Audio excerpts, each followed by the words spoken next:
Hello everybody and welcome to the post-table talk for Pragmata. This is a bit of a new area for me, not doing post-table talks for games that I've accomplished, that I've finished on the channel before, but rather doing a post-table talk solo.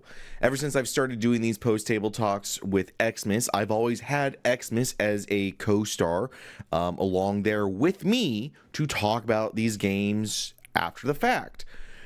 Pragmata has been the first game, and I'm surprised that it's been the first game where I've done it completely solo, where I actually want to do one of these post-table talks and get my feelings about the game out and go into more detail. So I'm going to try my best to not go on just complete rambles and tangents. Of course, with that Xmas here, that might be easier than normally.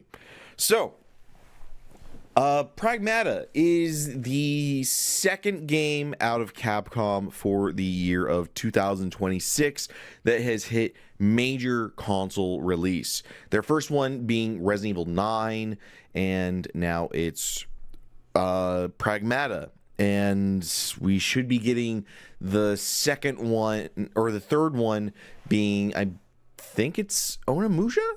I think Capcom's also doing the Onimusha one. Anyway, after completing Resident Evil 9, I was really impressed. It shot up there to be probably within my top 5 Resident Evil 9 games. No, that doesn't make sense. Top 5 Resident Evil games of all time. And I believe I went into that in further detail with Xmas on that PTT. Now we're at Pragmata, and in the context of games that have come out in the year of 2026 and trying to do the ridiculous thing of ranking which game is better than other games, even though they don't share a lot of genres, we love doing that, and I love doing that. So I'm just going to put this out there right now. Pragmata right now is my favorite game of the year for 2026. I think it is better than Resident Evil 9. It's not astoundingly better, but I think the ways that Pragmata went about its game and went about its story and about the world you're in, I think it was a lot more interesting to me than what we were receiving from Resident Evil 9. And Resident Evil 9 had a lot of baggage behind it, being the 9th game of a Resident Evil series. By the 9th game of a series, you certainly have a box that you have to fit within. Excuse me. Pragmata being a initial launch of a series, possibly. I really hope it isn't, but Pragmata being a new game within a series is looking to do, it has a wider range of things that it can explore and do. Beginning of the game, you start off as a repair technician. I mean, looking at the beginning of this game, I really thought it was going to lean into the Dead Space kind of formulas. You're a repair guy. You have your team coming into a space station. This one happens to be on the moon. Dead Space was you're going to the USG Ishimura. soon after your arrival, things start going bad. You lose your entire team. We lost our entire team immediately. They completely got wiped, and we nearly got wiped, except we found Pragmata, which is Diana. And it's from there we start looking at trying to figure out what happened to this station, and can we accomplish our original job of fixing the station, getting it back online, or at the very least getting ourselves home and back to base to report what happened here. And finding out that you have a AI that's gone rogue and has started killing every the scientists there is a really interesting and I think fun setup for a video game. Then as we delve further into the base and see what is actually going on the moon base, we find out that the rogue AI is looking to try and find its way off the moon. And we find another Pragmata, 8 is her name, and we are looking around to try and help them. Surprise, surprise. Oh, by the way, with normal PTTs, I always say spoilers ahead. That is no different for this one. I am going to spoil the crap out of this game. So if you haven't finished Pragmata, or you haven't finished watching my LP of Pragmata, you should probably do that before watching this video. This is going to be a full, in-depth, spoiler-ridden review / thoughts on this game.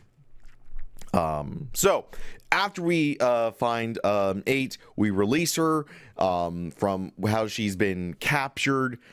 She can now go off and do her own things. She's helping us find this stuff. And then we run into Luna filament that is corrupted, or is called the dead filament. And this has the capacity to destroy and unravel everything that it touches. It is the ultimate bad. It is the ultimate plague that is going to scourge the face of the moon, and it is trying to make its way to Earth. We can't let that happen.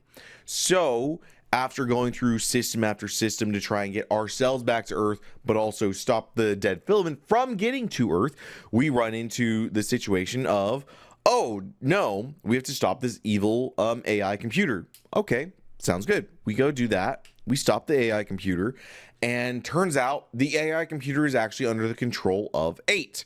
For reasons that will be made known later, 8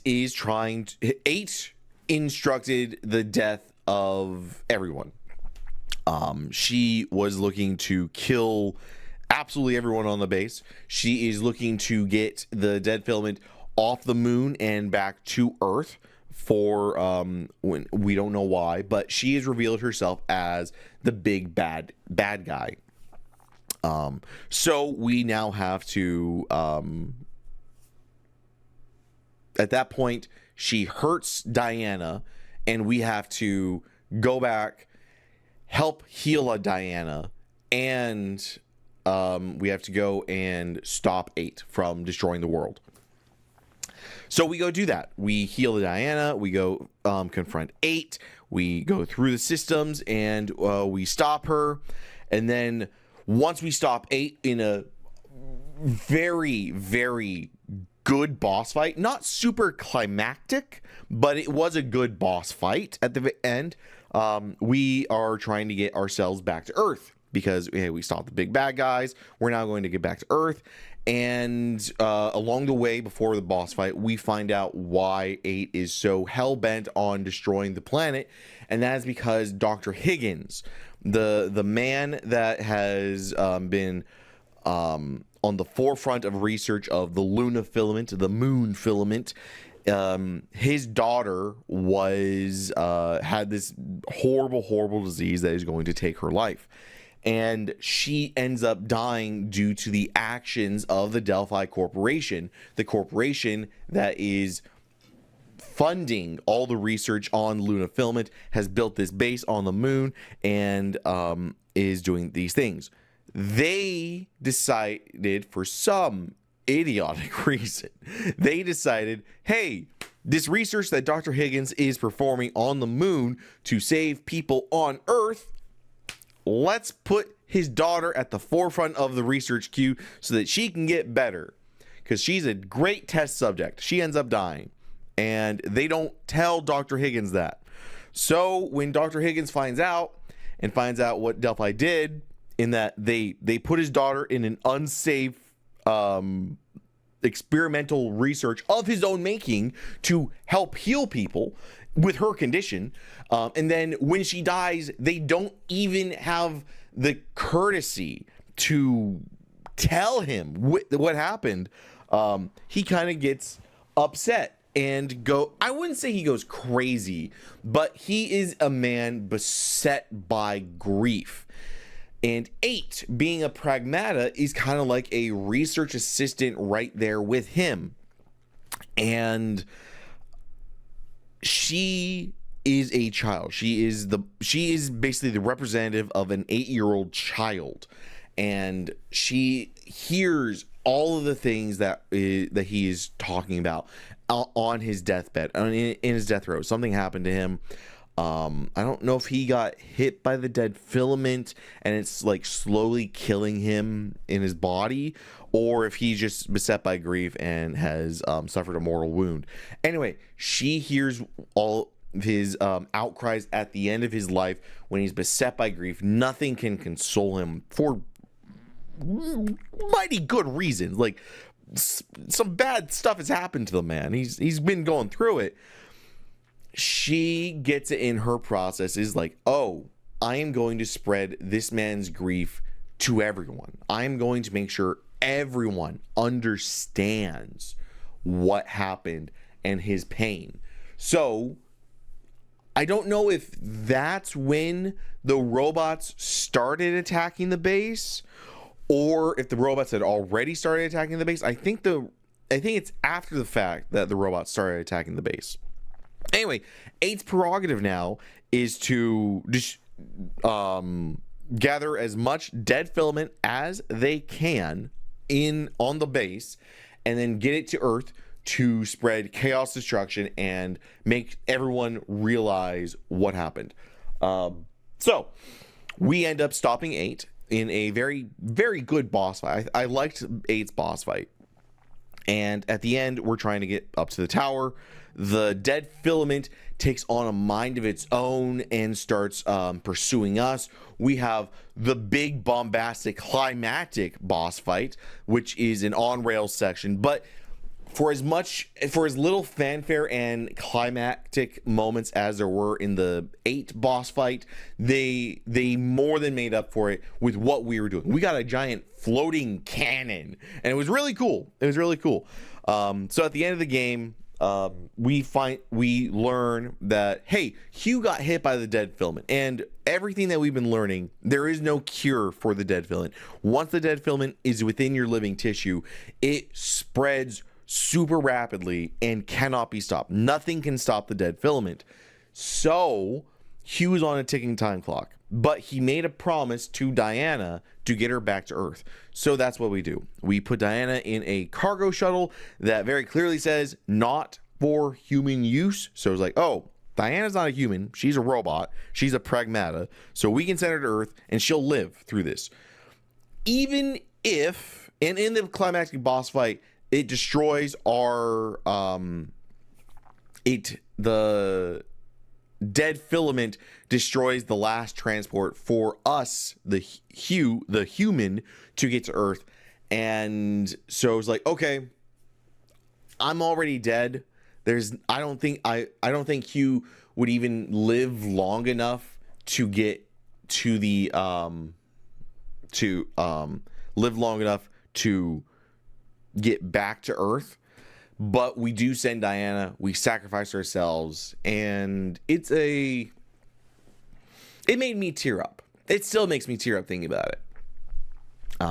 But we do keep our promise to Diana and get her back to Earth.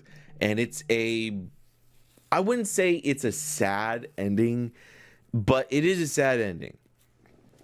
Anyway, that's Pragmata, and it's if you're still here and you didn't want spoilers, I'm sorry that we just had the whole thing spoiled for you, but I warned you.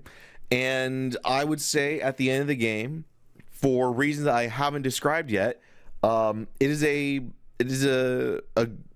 not a perfect game. It is far from a perfect game. I will not say that it's a perfect game, but I will say it is among my favorite games. I really enjoyed Pragmata. I enjoyed a whole lot of it.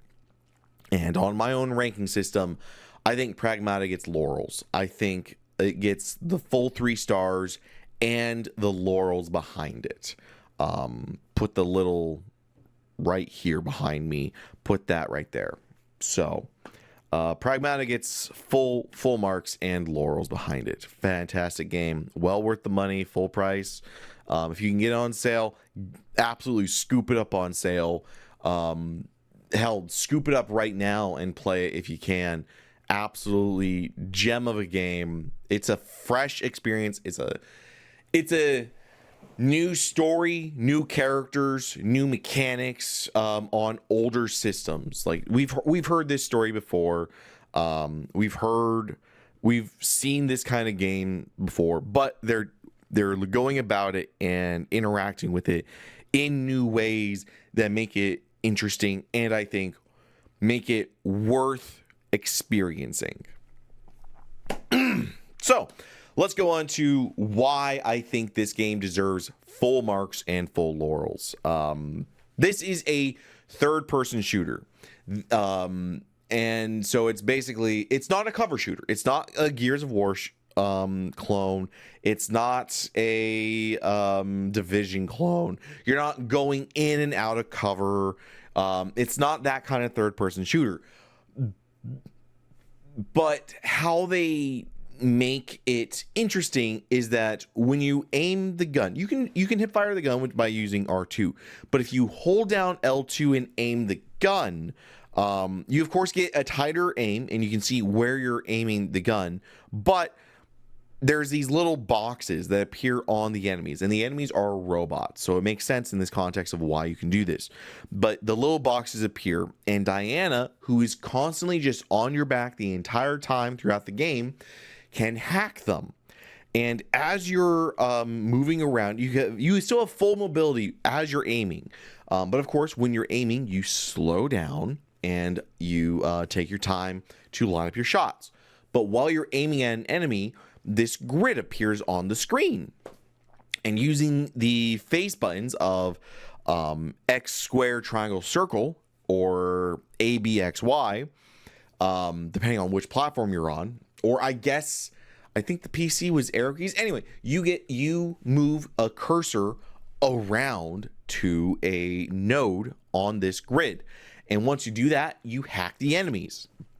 Before you hack the enemies, their armor plating is completely covered, so your damage to them is going to be very minuscule. For enemies that have hundreds, if not thousands of health, you're doing 10 damage, you're doing 5 damage, you're doing 20 damage. Very little damage. You would be able to, but it would take so much time to actually kill an enemy by not hacking them, by just plinking off them, because your bullets are bouncing off of them. It's not going to work. So you need to hack them to expose their insides, their weak points. And once you hack them, they open up for a short amount of time, and you can shoot their insides, their weak points for hundreds of damage or thousands of damage. I don't think the guns necessarily do thousands, but they start doing like 90 damage. You start doing 200 damage. It's significantly more damage, like not more than 10 times the amount of damage. So your guns become useful. And when you hack the enemy, you do a little bit of damage as well. And on this grid, you have hacks. hacks, and these hacks can do certain things. So if you're looking at one enemy and you pass over this certain hack that is multi-hack, once you finish that hack and enter the end node to expose the enemy, it's going to send out to multiple other enemies and expose them as well. So you're hacking multiple enemies at once. There's another hack where it's mind control. So if you pass through that hack the enemy, you're opening them up to where you can damage them, but they're no longer going to be focusing on you. They're going to be focusing on the other enemies and attacking them for you until that mind control hack disappears. And I think this hacking mechanic that is paramount and central to the core gameplay makes this a third-person shooter, breathes a new air into the genre of third-person shooting. This isn't just pick up big gun, point at enemy, pull trigger, repeat. This is grab your gun, point at enemy, hack them, dodge them while you're hacking. It can turn into absolute chaos in some instances, but hack them, and once they're done, then attack them. But while you're in the middle of hacking, you have to take into mind, like, do I want to pass through this hacking node for this enemy? Or do I want to avoid this hacking node and go through these other nodes that will increase the power of my hack, or will change how the hacking interacts with things, and then finish my hack? It brings so much more ideas of not skill, tactics into just shoot bang bang, and it's really good. I think it does a fantastic job to breathing new life into the game. The game starts you off with a grip pistol, just a plain old pistol, and you've got like minuscule amount of shots. I think you have like 12, you think you've got like 7 or like 5 or 6 shots with the gun when you start the game. And as you go through the game, you're finding, it's like, oh wow, I hope I get other guns. You do get guns, but they're all pickups. And these pickups can be like the scatter gun, and it's this big shotgun that is really powerful, but you can't keep the gun. Once you use all the ammo for any of these pickup guns, it drops. It's useless. It's a one-time use gun. But they are constantly dropping these guns around you, so these pickups you're not hoarding, because you can only hold one, and once you upgrade your suit, you can eventually hold 2 of a tactical gun and a assault gun, and you can swap between them. But it's an interesting dynamic for that, in the sense that, oh, I have my main gun that will recharge its shots, but while it's recharging, I can swap to these other guns, and some of these guns are like a net gun, where like this enemy is really just hunting me down and pursuing me, and I am getting too much heat while having to deal with that and dealing with these other ones. So I will use this net gun to freeze him or freeze the other guy, so I can so he can be taken care of and frozen in place, so I can either get around him or I don't have to worry about him for like the next 10 to 15 seconds. Another gun is just like a grenade launcher that does a little bit of damage, but more importantly, shoots the enemies back. It knocks them back and puts them on the ground, so you don't have to worry about them. There is a piercer gun. There is a sniper rifle. There is a machine. I don't think there was ever a machine gun. There's a homing rocket gun. There is a grenade launcher that doesn't explode on the enemies, but when you open up your hacking thing on that enemy that you launch the grenades onto, the hacking, for every grenade, it eliminates either a column or a row, so it shrinks your hacking. So if an enemy has a really large hacking area, you can shrink that considerably to where it's faster and easier for you to hack your way to hack them. The extra guns that you get are really, really interesting, and they're all designed to complement your primary gun, which will constantly be recharging. So you get into this kind of loop of thinking about what guns you have, seeing what guns are on the ground, and how much ammo or how much you use your primary little pistol. Eventually, you also get a carbine, which does less damage, but shoots rapidly. So you have a larger magazine in the carbine, and it does heat damage. So once an enemy gets overheated, they stop, they freeze, they're fully exposed, and they take extra damage. So instead of having a high-powered pistol, which I actually really liked, you can go on to this route of designing your hacks and your tactics around overheating enemies so that you can then go in and finish them off very quickly. Two distinct different ways to play the same game that work very, very well.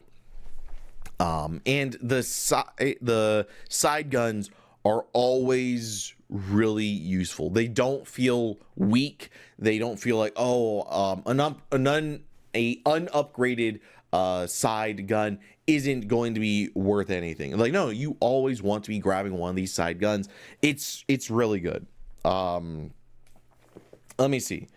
I talked about hacking. I talked about the guns that we have in the game. Let's go on to the areas. So there's 1, 2, 3, 4, 5 or 6 areas in this game. They're all pretty distinct areas. So once you go through an area, you have the enemies in that area.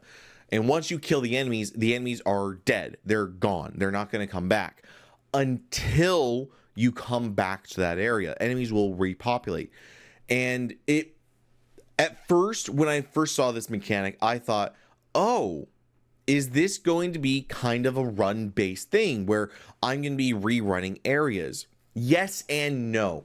You can rerun areas to earn Luna filament, which is your resource.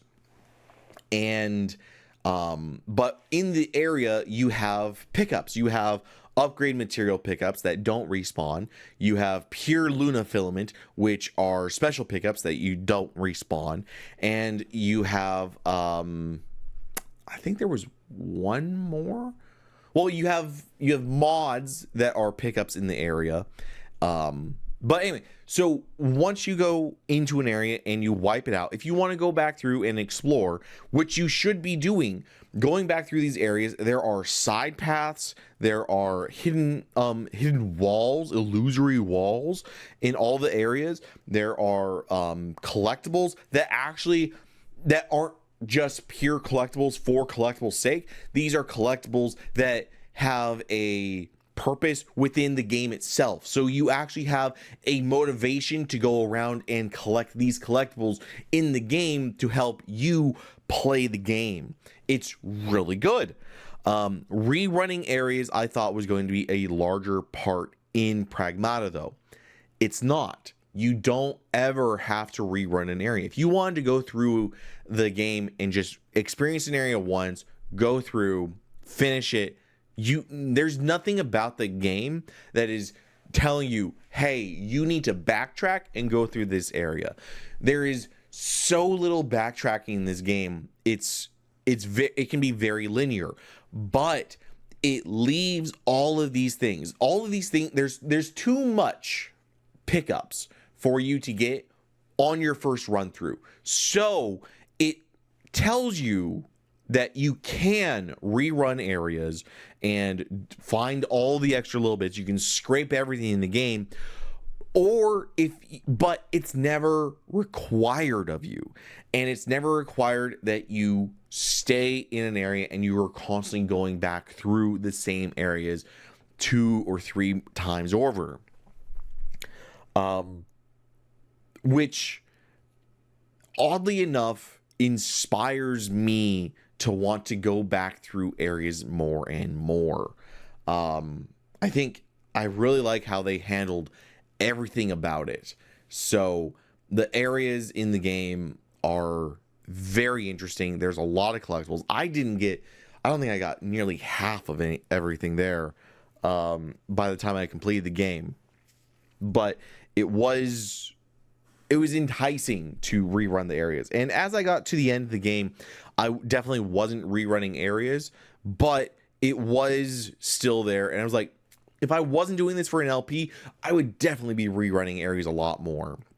But for the LP length, I never want to spend time just grinding an area in an LP. I think that makes for bad LP content. But if I were to go back through this game and play it on the hard difficulty that unlocked, or do a new game plus and do that casually, not within, and I actually do plan to play Pragmata casually. I don't know if I would say the same necessarily for Resident Evil 9. But the funny thing is, like, Resident Evil 9 is more set up, I would think, for playing casually and rerunning through it compared to Pragmata. Pragmata can be a one and done thing, but I feel more drawn to rerunning Pragmata compared to Resident Evil 9 right now. But the areas are a fantastic joy to go around. They are, I think, really smartly set up and smartly made in ways that entice you to come back and explore them, because it does feel like you are exploring areas. And when you find that side area, you're like, oh, hey, I can do this, and then that leads back through here, and then I can do this. And it's always rewarding. Those side areas are never just, oh, hey, there's a side area that is just off to the side. Oh, we just built this catwalk for you to go around, and there's nothing on that side. I found that happening a bit in Resident Evil 9, versus in this game, even if it's just a little catwalk area that is like, oh, it's off to the side, but if you do end up going there, we'll throw an upgrade material for you. There is some, we'll throw a small stash of Luna filament to where these side areas that you're finding everywhere that you're exploring never feels like it was not worth it. It always feels like there is at least some gain whenever you're exploring an area, and that's really nice. Cabin. So cabin means two things in this game. I guess that would be shelter. Cabin is a helper robot that is this just giant TV that can swivel to be horizontal and vertical, and he's kind of your collectible manager. And he's really fun. At first you're like, I don't trust this robot, and then you spend like 2 seconds with the guy, and Cabin's like, Cabin's a real G. Cabin's a real one. We like Cabin. Part of the collectibles that you're finding in areas are cabin coins, and cabin coins are another form of currency in the game. And when you go up to Cabin, he has these bingo boards that you can spend cabin coins on, and on the bingo boards you can find you find dossiers on enemies. Who's like, oh, I want to learn more about this enemy. Use a cabin coin on this bingo board and get the info about them. Cabin also has also, when you're unlocking the bingo board, it can unlock new weapons, it can unlock new skins for you, it can unlock new hacks, it can unlock new hacking modes for you. So everything on the cabin, most of the things I would say on the cabin's bingo boards are worth looking for and grabbing. Cabin also has training sim datas, which are virtual reality. Go run through this very hard set of challenges and complete them in these parameters, be it don't get hit, do it within this amount of time, and shoot all these boxes that are around the level. And when you accomplish all those, he will give you rewards, be it pure Luna filaments for big upgrades, large stashes of Luna filament to help you upgrade your normal stuff, upgrade materials, as well as more cabin coins, which lead back into the bingo board. It's really fun. I like cabin. Cabin is really, really cool. Then you also in the areas, in the main areas of the game that you're playing, you will find REMs, or I think REM stands for Return Earth Memories. And these are just little things that you can find for Diana, the little robot, that will, when you go back to your shelter, which is your base of operations, where you can spend your cabin coins, talk with cabin, go through the virtual reality. This is where you upgrade your stuff. This is where you refill all of your healing items and your suit integrity. And this is also your hub, to where you can go to any of the areas that you've explored on the moon base. The Return Earth Memories are these little diorama things that Diana, as a Pragmata, can interact and play with. And you're kind of teaching her what Earth is, because she's never been to Earth. She was fully created on the moon for the use of Dr. Higgins. She was unfortunately unsuccessful, which is why Dr. Higgins made 8. And I think Diana is supposed to represent like a 5 or a 6-year-old girl, and 8 is a 8-year-old girl. They're all based off of Daisy, his daughter. That will come up later. The interactions that Diana has with you in the shelter as you grab these REMs, and these REMs can be like a really old TV. It can be a tree with a swing on it. It can be a slide. It can be blocks. It can just be just random things. One of them was butterflies that float around the shelter then, and she gets a bug net to capture these butterflies. It's really cute. It's really fun. I really love those interactions.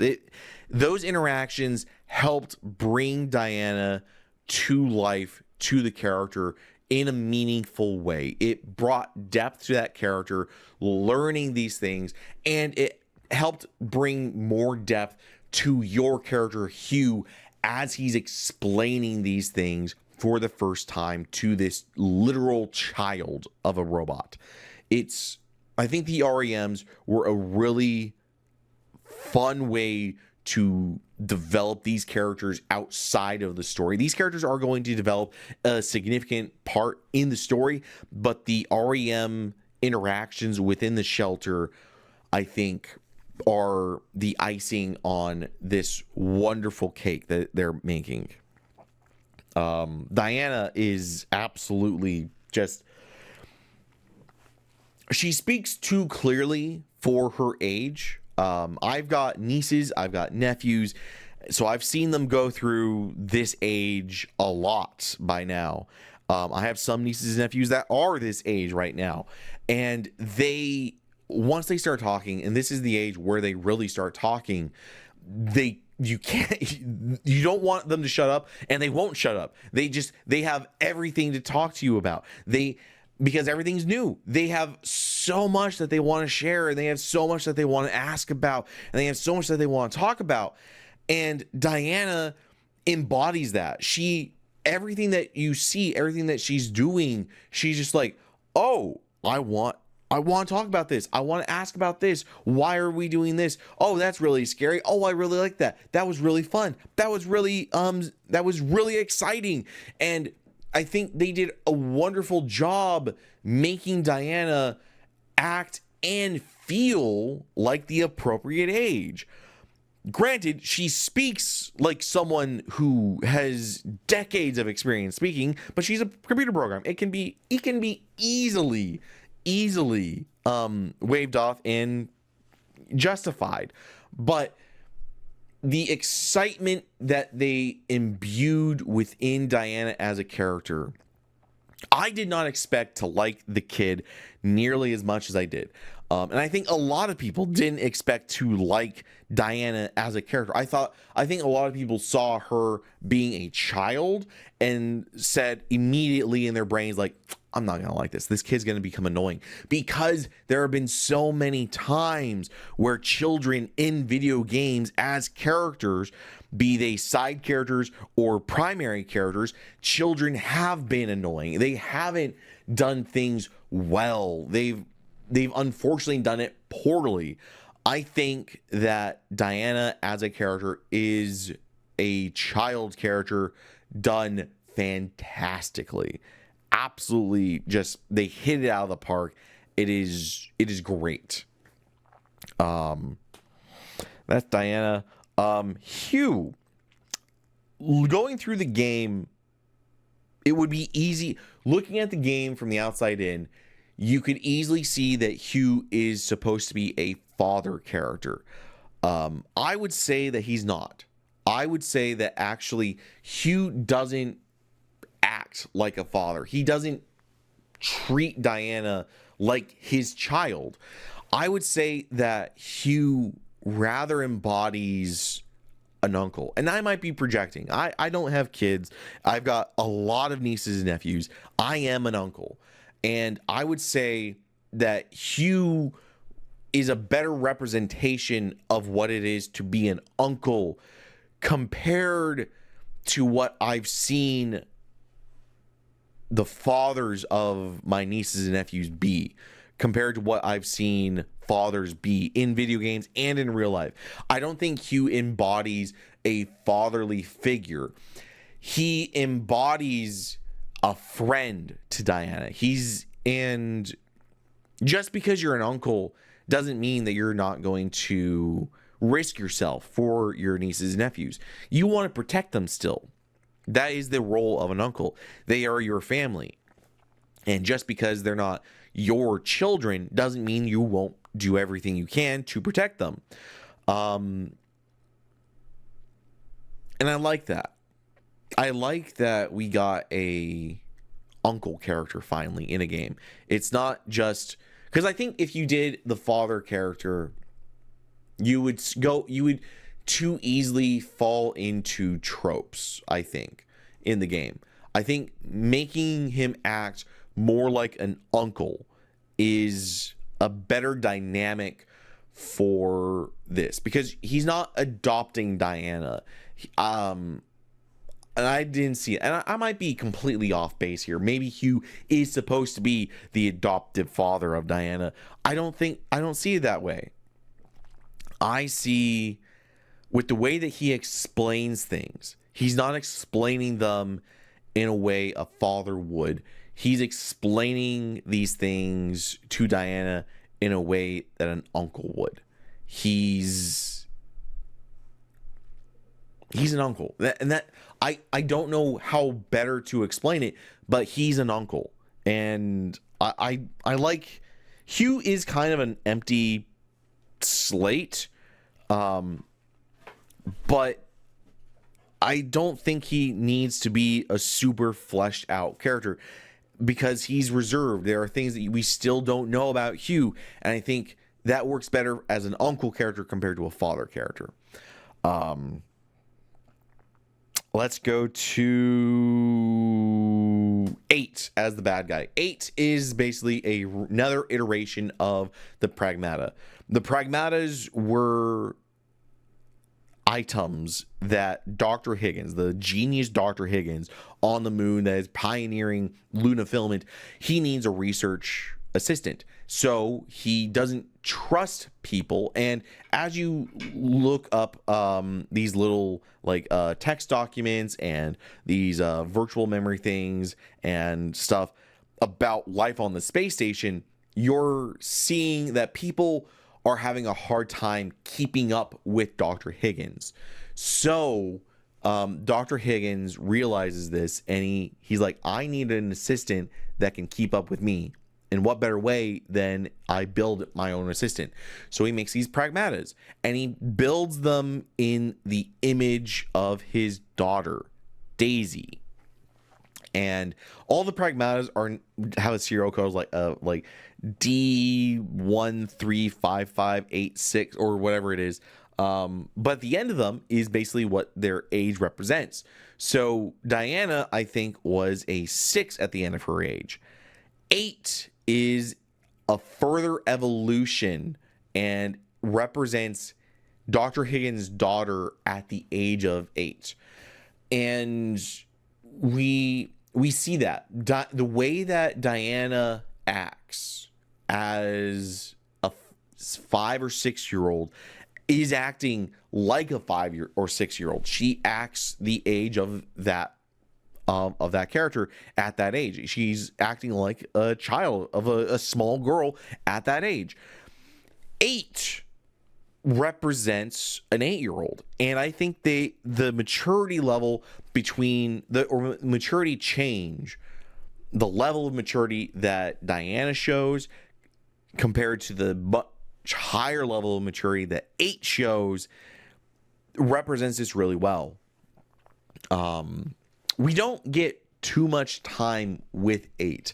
8 turns out to be the big bad guy. She reveals herself, hurts us, hurts Diana, seals her fate, and there's no way for us to talk it back. So we end up having to destroy 8 as the Pragmata. We thankfully, we don't have to destroy 8 as she's in the form of an 8-year-old child. No. Thank God for that. She turns into this holy kind of looking mech thing, angelic, with like tentacles that just wipes the floor with us. It is a serious boss fight. And you think that 8 is just gone crazy. And it's easy to think that 8's gone crazy at the beginning because the AI overlord, it's gone crazy. But it turns out that 8 was controlling the AI computer overlord of the moon base to make it go crazy, to pursue her plans. So you're like, why is 8 gone crazy? And this leads into Dr. Higgins. Dr. Higgins, like I said before, lost his daughter on his deathbed, was throwing all this things.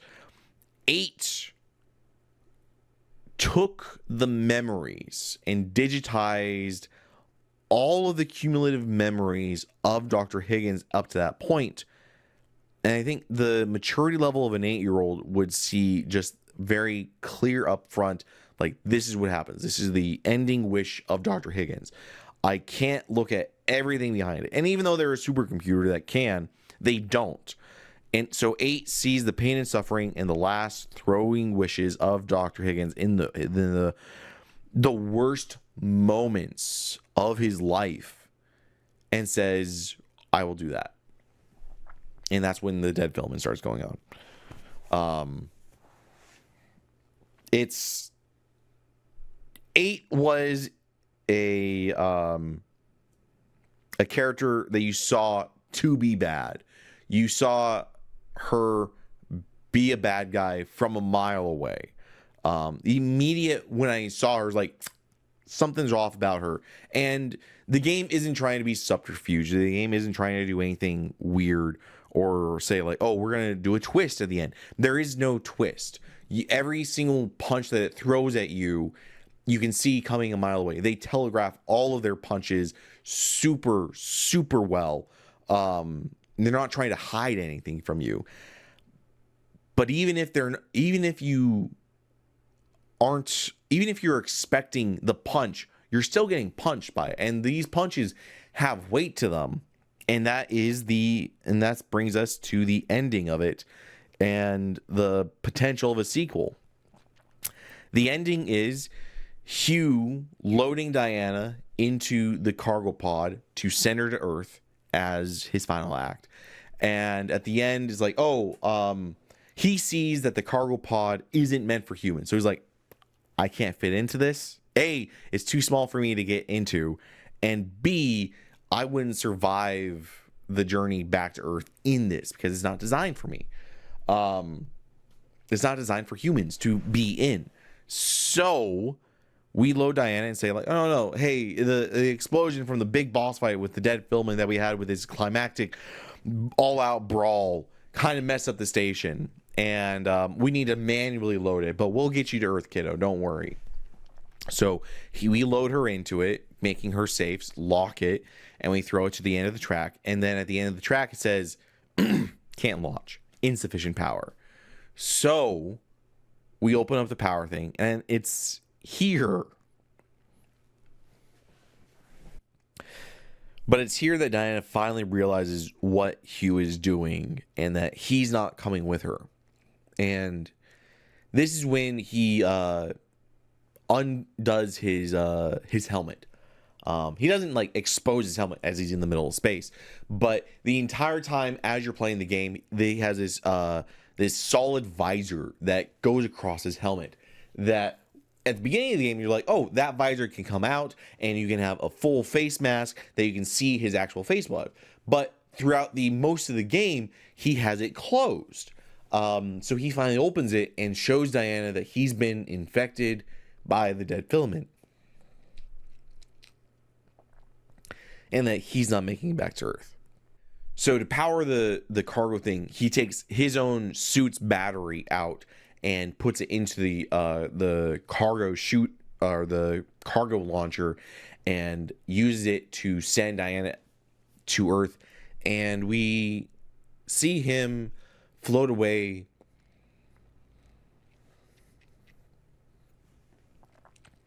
And we see him float away and die.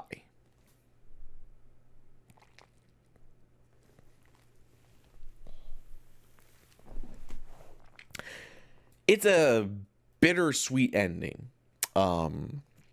We cut to Diana on Earth. She landed surprisingly on an island in the middle of the ocean, and we see her walk across the beach, look up at the moon, and reach out and says, I'm ready. So there's a little bit of a sequel tease there, and I don't like it.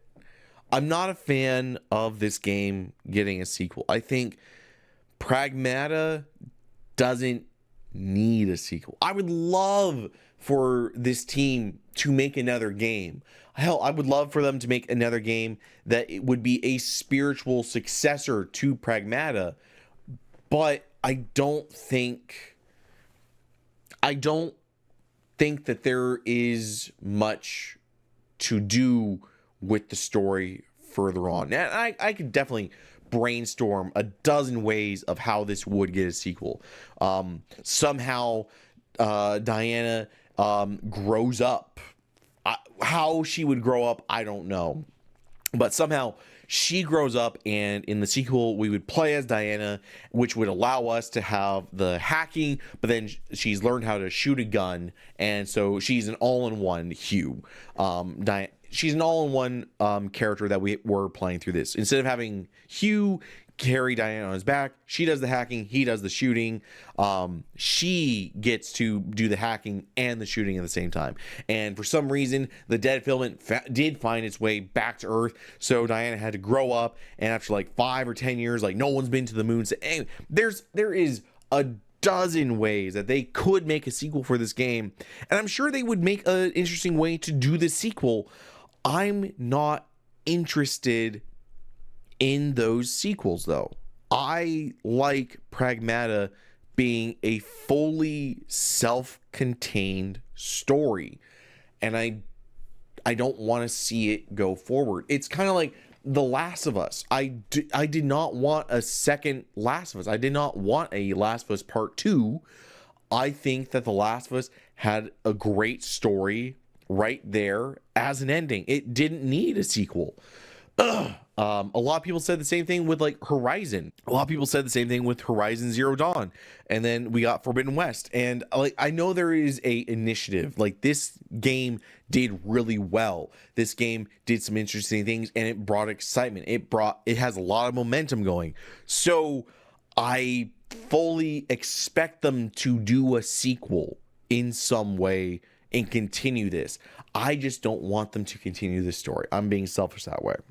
I want Pragmata to be a solo title. I don't think it needs anything else. I think it deserves to sit on the pedestal as the amazing thing it is. And if you want to iterate on the ideas or the concepts, the hacking and the shooting, that's great. Find a different justification for it, though. I don't want to see it in this game.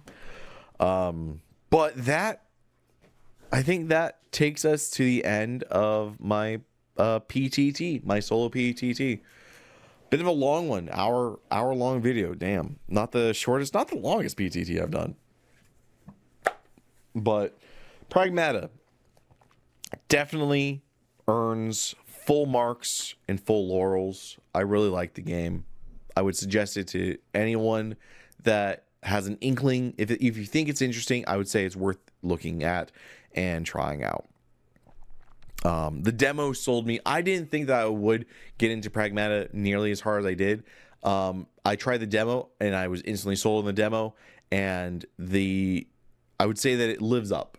It lives up to all expectations and exceeds past your expectations for what you get going into the game. So, definitely a full mark game. Have a good one, y'all.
I'm ready.